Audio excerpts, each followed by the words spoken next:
ప్రజలాడండి. దేవుని నామానికి స్తోత్రములు. కుడి ఉన్న మీ అందరికీ అలాగే దేవుని దాసులు కూడా ప్రభు పేట వందనాలు చెల్లిస్తున్నాను. బాగున్నారా? దేవుడు తన ఉచితమైన కృపను అనుగ్రహించి మరొక రోజు ఈ శిలువ ధ్యాన కూడికలో ఆయన నామాన్ని ధ్యానించడానికి గర్పరచడానికి దేవుడిచ్చిన ఈ శ్రేష్ఠ తరుణాన్ని బట్టి దేవునికి ఎంతగానో హృదయదాస్తుతులు స్తోత్రాలు వందనాలు చెల్లిస్తున్నానండి. లేఖన భాగంలో నుంచి ఒక మాటను చదువుకుందాం. చూడండి, లూకా సువార్త 2వ అధ్యాయము 14వ వచనం. లూకా సువార్త 2వ అధ్యాయము 14వ వచనం. సహజంగా ఈ వాక్యాన్ని యేసుక్రీస్తు జన్మదిన సందర్భంగాను అంత మాత్రమే కాదు కానీ క్రిస్మస్ దినాలలో చెప్పుకుంటూ వస్తూ ఉన్నారు. అయినప్పటికీ సందర్భానుసారంగా చదువుతాను. చూడండి, 2వ అధ్యాయము 14వ వచనం.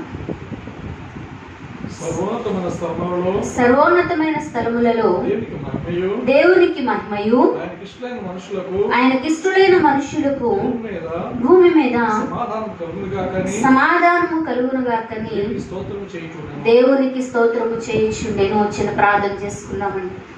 స్తోత్రం స్తోత్రం స్తోత్రం స్తోత్రం స్తోత్రం. పరిశుద్ధుడు అయిన తండ్రి, మహోన్నతుడా, కృపా సత్య సంపూడానికి వందనాలు చెల్లిస్తున్నాం నాయన. ఈ యొక్క ఉదయకాల సమయంలో 12వ శిలువ ధ్యాన కూడికలో మమ్మను ప్రవేశపెట్టిన విధానాన్ని బట్టి నీకు వందనాలు చెల్లిస్తున్నాం తండ్రి. జరిగిన ప్రతి కూడికను నీ నామ మహిమార్థము అయ్యా మీరు జరిగించుకున్నందుకు వందనాలు చెల్లిస్తున్నాను. అలాగే జరగనైన ప్రతి కూడికను కూడా మీ హస్తాలకు అప్పగిస్తున్నాం ప్రభా. ఏ ఆటంకము లేక నడిపించబడడానికి నాయన ఆత్మీయంగా ఇంకను మేము అభివృద్ధి పొందడానికి సహాయమును దయచేయండి. ప్రత్యేకించి సమయంలో పాటల్లో మహిమ పొందిన దేవా, వాక్యం ద్వారా నాయన మీరే మాతో మాట్లాడమని ప్రార్థిస్తున్నాం. అలనాడు వాక్యమును యాకోబుకు తెలియజేసిన దేవా, నీ వాక్కును మాకు తెలియజేయమని ఎగో నాయన నీ పాదాలను పట్టుకుంటూ ఉండగా మీరే మా అందరితో మాట్లాడమని ప్రాధాయపడుచున్నాం ప్రభా. నీ పక్షంగా నిలువబడుచున్న ఏ దినాలు మీరు మరుపచ్చి నీ సాధనంగా వినియోగించుకోమని నన్ను నేను మీ హస్తాలకు అప్పగించుకుంటూ ఇచ్చిన మనవుడు మా కొరకు అతి త్వరలో రానయ్యున్నటువంటి యేసే నామమున ప్రార్థించి అడిగి వేడుకను పొందుకునే నాము తండ్రి, ఆమేన్. దేవుని నామానికి స్తోత్రం, హల్లెలూయా. ఇక్కడ మనం చూస్తున్నట్లయితే నిన్నటి కాల సమయంలో వాక్యాన్ని మనం ధ్యానం చేస్తాం. హెబ్రీ పత్రిక 11వ అధ్యాయం 6వ వచనంలో ఏమని ధ్యానం చేస్తామండి? దేవుని యొద్దకు వచ్చేవాడు ఆయన ఉన్నాడనియు నిశ్చయముగా ఫలము దయచేవాడనియు నమ్మవలెను కదా అని చెప్పి దేవుని వాక్యం సెలవిస్తుంది. దేవునికి ఇష్టలుగా ఉండాలి అన్న మాటను మనము ఆ వాక్య భాగంలో మనము చూస్తున్నాం. ఇష్టలైన వారిగా ఒకసారి చదువుదాం. చూడండి, హెబ్రీ పత్రిక 11వ అధ్యాయము 6వ వచనం. హెబ్రీ పత్రిక 11వ అధ్యాయము 6వ వచనంలో దేవుని యొద్దకు వచ్చేవాడు ఆయన ఉన్నాడనియు నిశ్చయముగా ఫలము దయచేవాడనియు నమ్మవలెను కదా అంటూ ఆ తర్వాత అంటున్న మాట, విశ్వాసము లేకుండా దేవునికి ఇష్టుడయ్యుండుట అసాధ్యము. దేవునికి స్తోత్రం, హల్లెలూయా. అయితే విశ్వాసమును గురించి నిన్నటి కాల సమయంలో కలిగేటటువంటి మేలులు మనము ధ్యానించుకుంటూ వచ్చి ఉన్నాం. అయితే ఈ ఉదయకాల సమయంలో దేవునికి ఇష్టలుగా మనము మార్చబడాలి అనేటటువంటి విషయాన్ని మనము చూడగలుగుతున్నాం. అందుకనే ఇందాక చదవబడినటువంటి లేఖనంలో సర్వోన్నతమైన స్థలముల్లో దేవునికి మహిమ ఆయనకు ఇష్టలైన మనుషులకు భూమి మీద సమాధానము అనేటటువంటి మాటను చూడగలుగుతుంటాం. అంటే ఆయనకి ఇష్టలుగా మనం జీవించినప్పుడు మన జీవితాల్లో ఏమి కలుగుతుంది అనేది మనం ఆలోచన చేస్తే సమాధానము కలుగుతుంది అనేటటువంటి విషయాన్ని మనం చూస్తూ వస్తున్నాం. అయితే ఆ సమాధానాన్ని పొందుకోవాలంటే ఆ యొక్క సమాధానకర్త అయిన దేవుని అనుసరిస్తున్న మన జీవితాల్లో ఏ యొక్క లక్షణాలతో నింపబడాలో లేఖన భాగంలో నుంచి కొన్ని మాటలను మనము ధ్యానం చేద్దాం. చూడండి, రోమాపత్రిక 14వ అధ్యాయము 17, 18 వచనాలు చదువుకుందామండి. రోమాపత్రిక 14వ అధ్యాయము. దేవుని రాజ్యము భోజనమును పానమును కాదు గాని నీతియు సమాధానమును పరిశుద్ధాత్మయందలి ఆనందమునై ఉన్నది. ఈ విషయమందు క్రీస్తునకు దాసుడైన వాడు దేవునికి ఇష్టడును మనుష్యుల దృష్టికి యోగ్యుడునై ఉన్నాడు. దేవునికి స్తోత్రం, హల్లెలూయా. దేవుని దృష్టికి యోగ్యులుగా ఉండాలి అంటే, లేకపోతే ఇష్టమైనటువంటి వారిగా ఉండాలి అని అంటే దేవుని వాక్యం సెలవిస్తుంది ఏంటంటే దేవునికి మనము దాసులుగా ఉండాలి అనేటటువంటి మాటను మనము చూస్తున్నాం. కొన్ని సందర్భాల్లో అనేక మంది ఫ్యాన్స్ ఈ లోకంలో మనకు కనబడుతూ ఉంటారు. వారి కోసం ఎంతైనా చేయడానికి ఎంత వారిని వారు సమర్పించుకునేటటువంటి స్థితిని మనము చూస్తూ ఉంటాము. వారిని వారు తగ్గించుకునేటటువంటి స్థితిని మనము చూస్తూ ఉంటాం. అయితే ఇక్కడ మనము చూస్తున్నట్లయితే దేవుని కొరకు మనల్ని మనము దాసిగా మనము ఎంచుకోవాలి అనేటటువంటి మాటను, తగ్గించుకోవాలి అనేటటువంటి మాటను లేఖన భాగంలో మనము చూడగలుగుతున్నాం. అయితే ఈ లోకంలో చాలా మంది అంటండి ఎలా ఉన్నారు అని అంటే పాపమునకు దాసులుగా ఉన్నారు అన్న మాటను లేఖనంలో చూస్తున్నాం. ఒకసారి చదువుదాం చూడండి. యోహాను సువార్త 8వ అధ్యాయము 34వ వచనంలో మనము చూస్తే ఆ మాట మనకు కనబడుతూ ఉంటది. యేసు పాపము చేయు ప్రతివాడును పాపముకు దాసుడని మీతో నిశ్చయముగా చెప్పుచున్నాను. దేవునికి స్తోత్రం, హల్లెలూయా. ఏంటంటే పాపము చేసే ప్రతివాడు ఆ పాపానికి దాసుడుగా ఉంటాడు అని చెప్పి, అంటే దేవునికి దాసుడుగా ఉండకుండా పాపానికి దాసుడుగా చేయబడుతున్నాడు అనేటటువంటి మాటను మనం లేఖనం ద్వారా అర్థమవుతూ ఉంటుంది.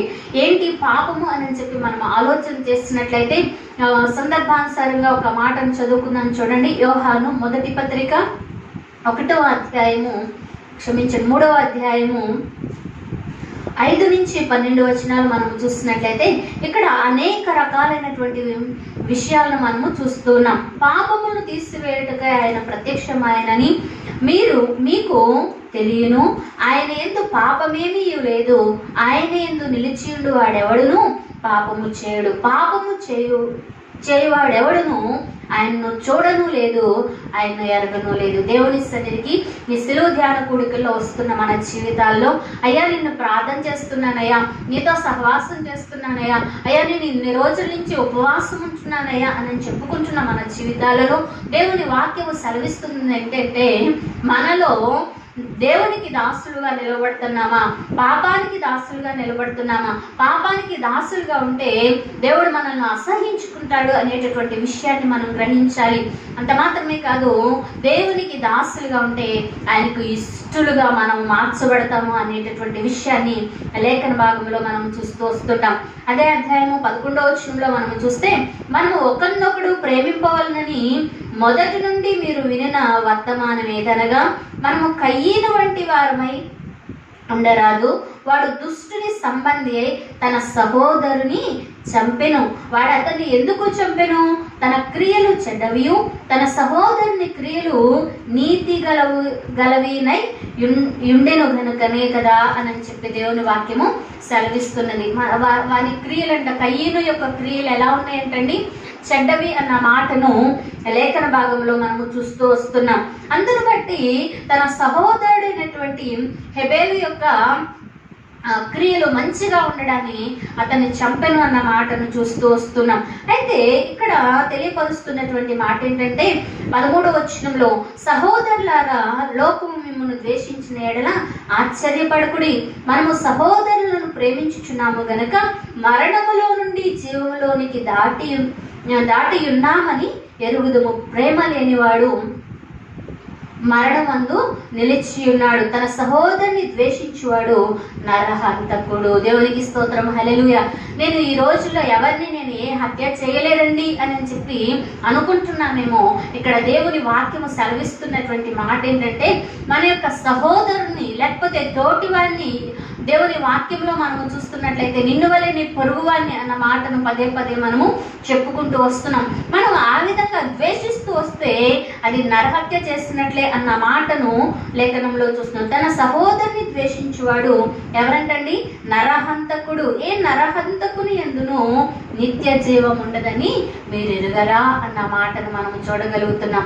ఇక్కడ పాపంలో నేను నిలిచి లేనండి అని అనుకుంటున్నాం. మనము మన సహోదరుని ప్రేమించలేకపోతే, మన తోటి వారిని మనం ప్రేమించలేకపోతే, మన ఎడల అపరాధము చేసిన వారిని మనము క్షమించలేకపోతే మనము పాపములోనే నిలిచి ఉన్నవారు అని. అందుకనే దేవుని వాక్యంలో మనము చూస్తున్నట్లయితే మత్తయి సువార్తలో యేసుక్రీస్తు ప్రభువారు తన యొక్క శిష్యులకు నేర్పినటువంటి ప్రార్థనలో మా ఎడల అపరాధములు చేసిన వారిని క్షమించిన ప్రకారము మీరు మమ్మల్ని క్షమించండి అన్న మాటను మనము చూడగలుగుతున్నాం. అంటే మన ఎడల అపరాధములు చేసిన వారిని క్షమించకపోతే మన అపరాధములు క్షమించబడవు అన్న మాట ఆ వాక్యం ద్వారా మనకు అర్థమవుతున్నది. దేవునికి స్తోత్రం.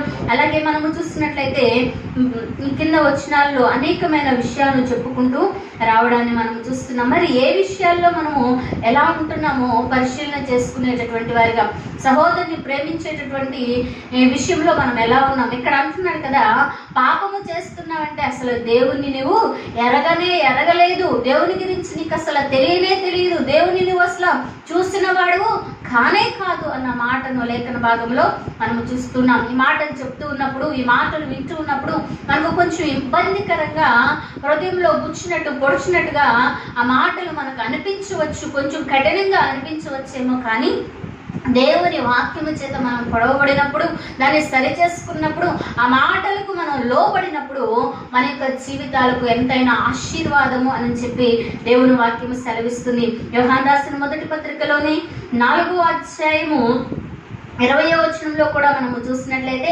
ఎవడైనాను నేను దేవుణ్ణి ప్రేమించుచున్నానని చెప్పి తన సహోదరుని ద్వేషించిన ఎడల అతడు అబద్ధికుడగును. తాను చూచిన తన సహోదరుని ప్రేమింపనివాడు తను చూడని దేవుణ్ణి ప్రేమింపలేడు. దేవుని ప్రేమించువాడు తన సహోదరుని కూడా ప్రేమింపవలన ఆజ్ఞ మనమాయన వలన పొందుచున్నాము. దేవునికి స్తోత్రం. హల్లెలూయా. ఇక్కడ మొట్టమొదటిగా నువ్వు ఎవరికి దాసులుగా ఉన్నావు?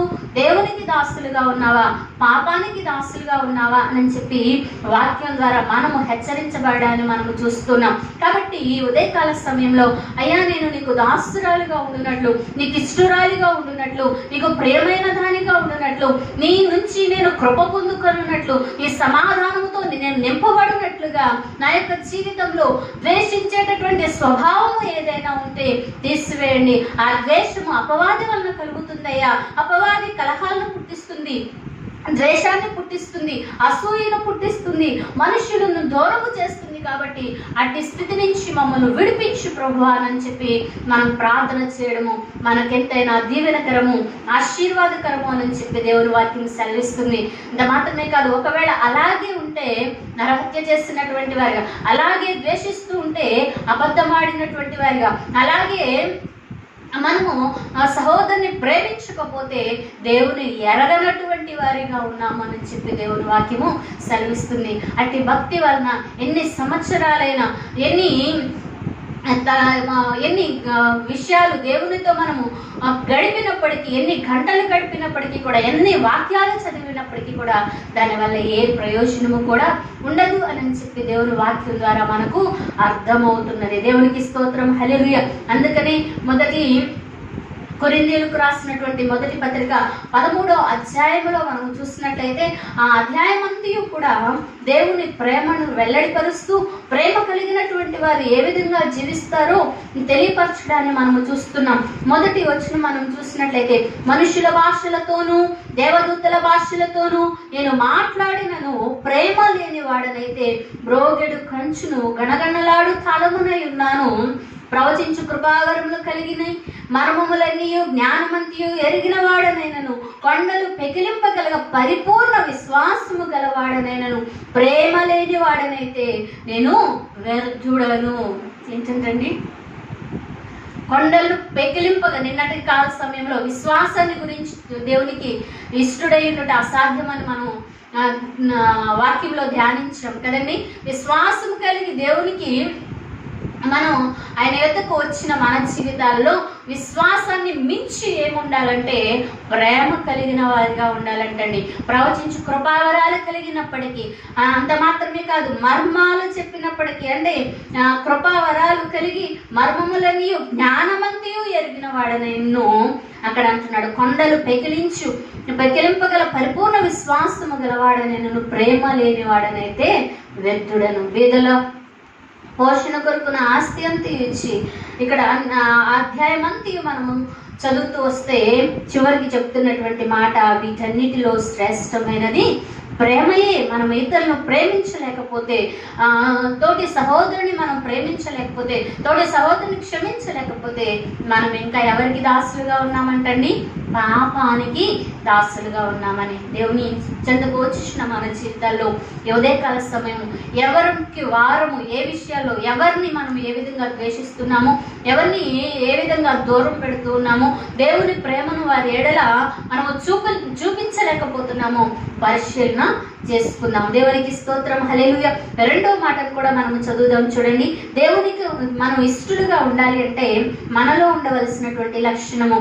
కీర్తన భాగము 51వ కీర్తన 17వ వాక్యం చదువుకుందామండి. 51వ కీర్తన 17వ వాక్యం. ఈ మాట కూడా మనందరికీ సుపరిచితమైనదే.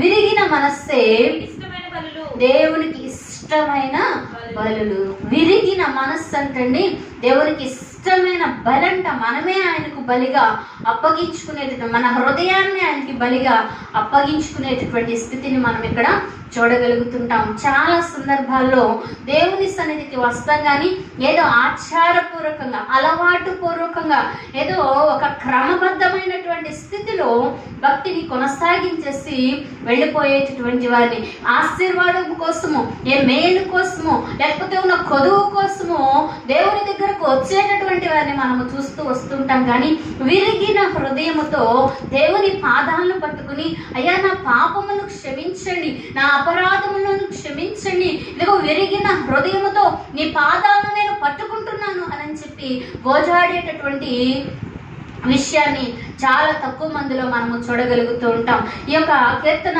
పై వచనాల్లో మనము చూసినట్లయితే ఆయన తప్పిపోయినటువంటి స్థితిలో, పడిపోయినటువంటి స్థితిలో ఆయన అడుగుచున్నటువంటి మాట ఏంటంటే, దేవా నీ రక్షణానందము నాలో మరలా పుట్టించు ప్రభువా అని ప్రార్థన చేస్తున్నాడు. ఆ ప్రార్థన ఎలా చేస్తున్నాడంటండి? ఏదో జనాల కోసం ప్రార్థన చేయడం లేదు, పైకి కనబడడానికి ప్రార్థన చేయడం లేదు, ఏదో మెప్పు పొందుకోవడానికి ప్రార్థన చేయడం లేదు, కానీ విరిగినటువంటి మనస్సుతో ఆయన ప్రార్థన చేయడాన్ని మనము చూడగలుగుతున్నాం. అటు విరిగినటువంటి మనస్సుతో, నలిగిన మనస్సుతో దేవుని సన్నిధిలో మనం ప్రార్థన చేయగలిగినప్పుడు ఆ ప్రార్థన ఇష్టమైన బలిగా దేవుడు అంగీకరిస్తాడు అనేటటువంటి విషయము మనకు అర్థమవుతుంది. దేవునికి ఇష్టలుగా మార్చబడాలంటే రెండో విషయం ఏంటంటే మనం విరవబడాలి, మన హృదయం విరవబడాలి. మన పరిస్థితుల్లో మనం విరవబడుతున్నప్పుడు ఆయనకు మనం అప్పగించుకునేటటువంటి వారిగా ఉండాలి. తద్వారా దేవుడు మనల్ని ఆశీర్వదిస్తాడు అని చెప్పి దేవుని వాక్యం ద్వారా మనకు అర్థమవుతూ ఉన్నది. దేవునికి స్తోత్రం, హల్లెలూయా.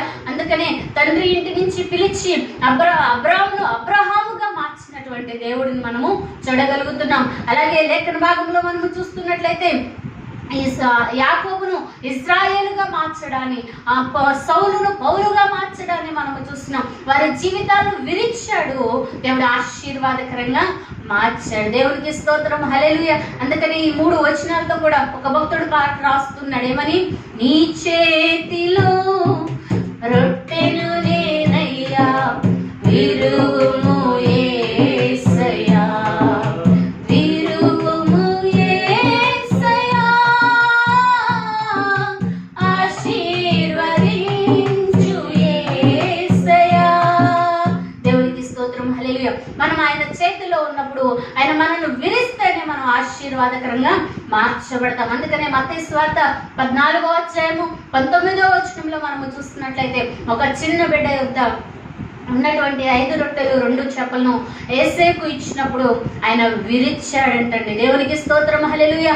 అక్కడ ఉన్నటువంటి అనేక వేల మంది, 5,000 మంది ఆ యొక్క ఆహారాన్ని తిన్నారని, తర్వాత 12 గంపలకు మిగిలినటువంటి మొక్కలను కానీ చేపలను కానీ ఎత్తారు అన్న విషయాన్ని మనము చూడగలుగుతున్నాము. ఆ రొట్టెలు ఆయనకి ఎంత సమృద్ధి, 5 రొట్టెలు ఇచ్చాడు, 2 చేపలు ఇచ్చాడు, కానీ 12 గంపల ఆశీర్వాదాన్ని వచ్చిన బిడ్డ తీసుకువెళ్ళడాన్ని మనం చూస్తున్నాం. అంత మాత్రమే కాదు, ఆ 5,000 మందికి కూడా ఆహారం ఇవ్వగలిగినటువంటి ఆశీర్వాదకరమైన స్థితి స్థితిలో ఆ బిడ్డ ఉండడాన్ని మనము చూస్తున్నాం. కాబట్టి చిన్నతనం నుంచే దేవుని కొరకు ప్రయాసపడడానికి మనల్ని మనం అప్పగించుకునేటటువంటి వారిగా మనం ఉండాలి అని చెప్పి దేవుని వాక్యము సెలవిస్తున్నది. దేవునికి స్తోత్రం, హల్లెలూయా.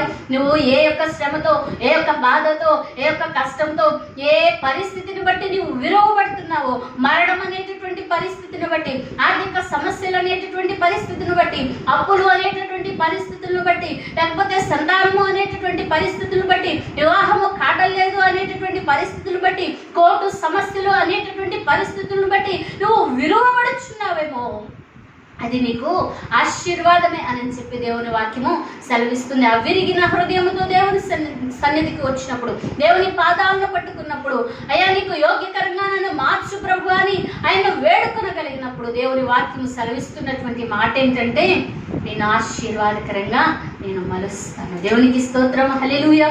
అందుకనే లేఖన భాగంలో మనము చూస్తున్నట్లయితే దేవుని యొద్దకు వచ్చి ఎన్నో కార్యాలను చేస్తూ, ఏంటి దాన కార్యాలు చేస్తూ ఉంటారు, ధర్మ కార్యాలు చేస్తూ ఉంటారు. ఎంతో మందికి ఎన్నో చోట్ల గుడులు, గోపురాలు, అన్నదానాలు, గోదానాలు, భూదానాలు, వస్త్రదానాలు ఇవన్నీ కూడా చేస్తూ ఉంటారు. ఉపవాసాలు ఉంటారు, జాగరణలు చేస్తూ ఉంటారు.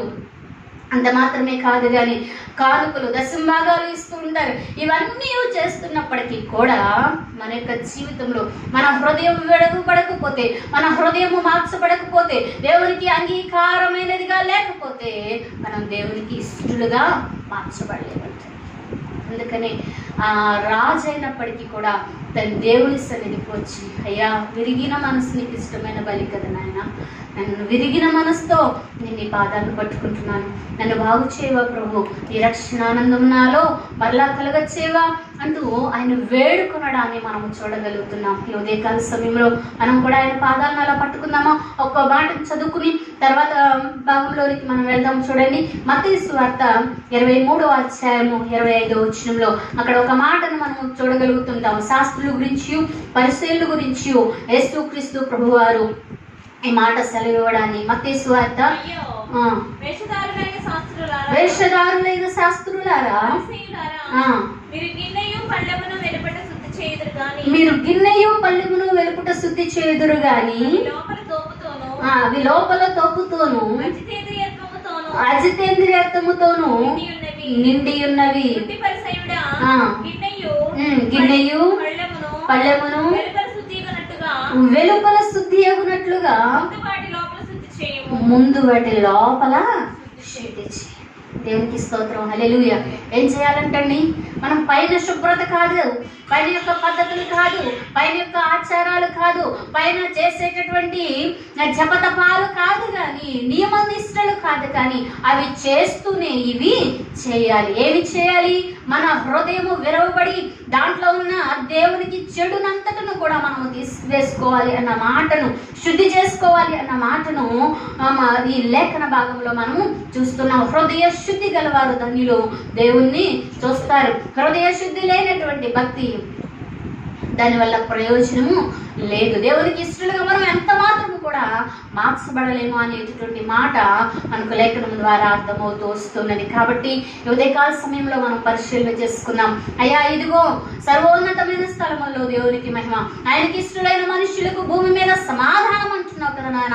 అంటే సమాధానముతో నేను నింపబడడానికి, నీకు ఇష్టరాలిగా నేను ఉండటానికి, ఇదిగో మొట్టమొదట నేను చేస్తున్నటువంటి పనిని నేను క్షమిస్తాను నాయన, నేను ప్రేమిస్తాను ప్రభువా ఇతరులని, నాలో ఉన్న ప్రతి ద్వేష మనస్సును నేను తొలగించుకుంటాను అని చెప్పి మనం ప్రార్థన చేయగలగాలి.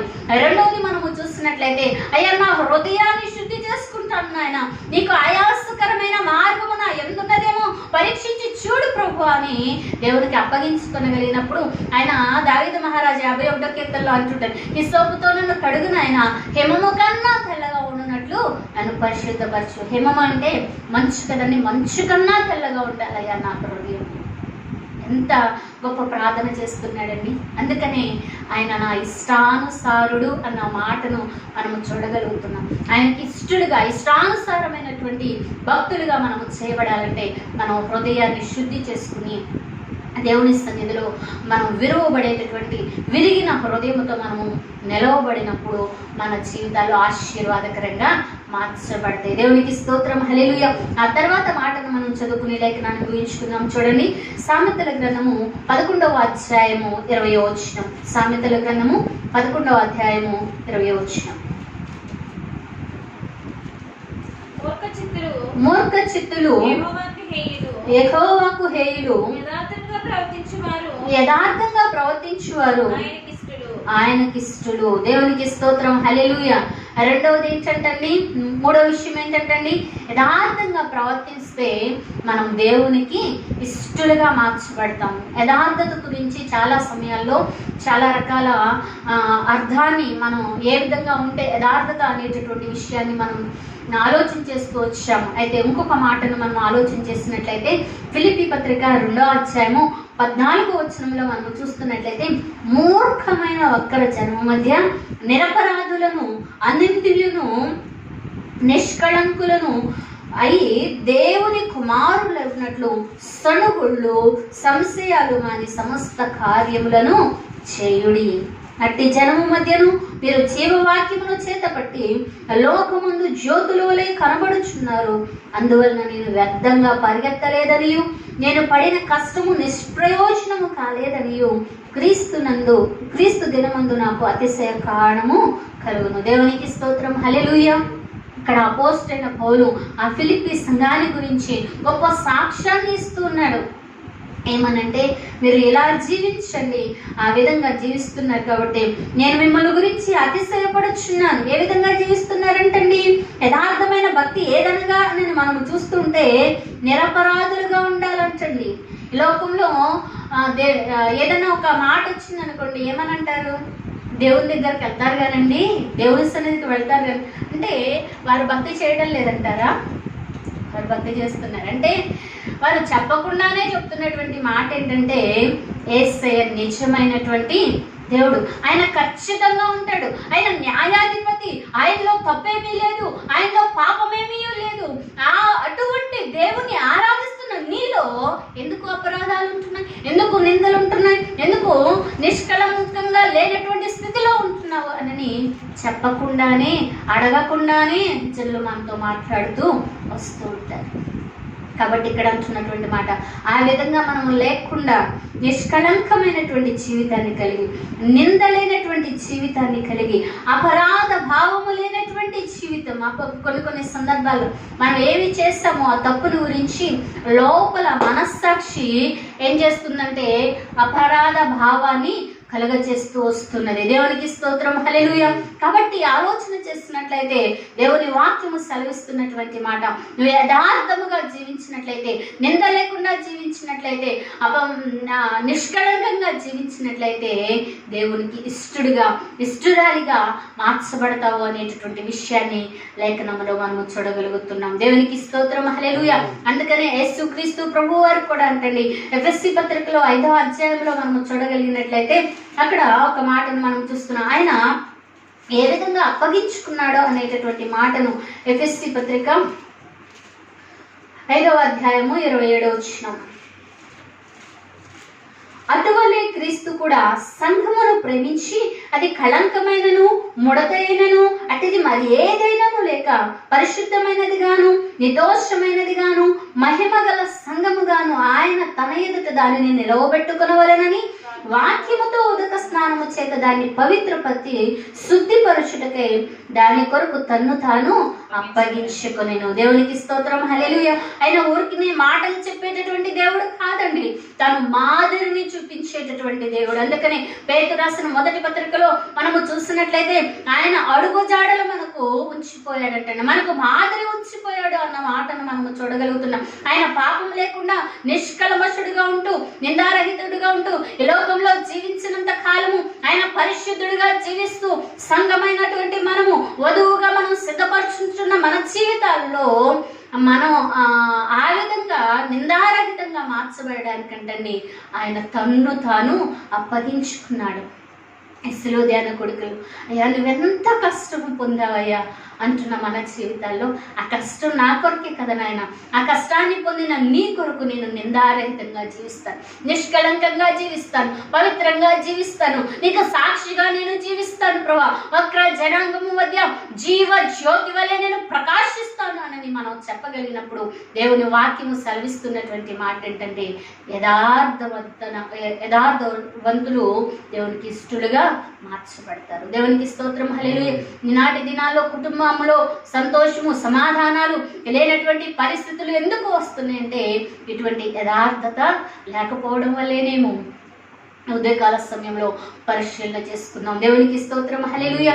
కాబట్టి దేవుని ఆయన మన కొరకు అప్పగించుకున్నారు. దేవుని వాక్యం సెలవిస్తుంది దేవునికి ఇష్టలైన మనుషులకు సమాధానం అని వాక్యం సెలవిస్తుంది. దేవునికి ఇష్టలుగా, దేవుని దాసులుగా మనం జీవిద్దాం, పాపానికి చోటు ఇవ్వద్దు.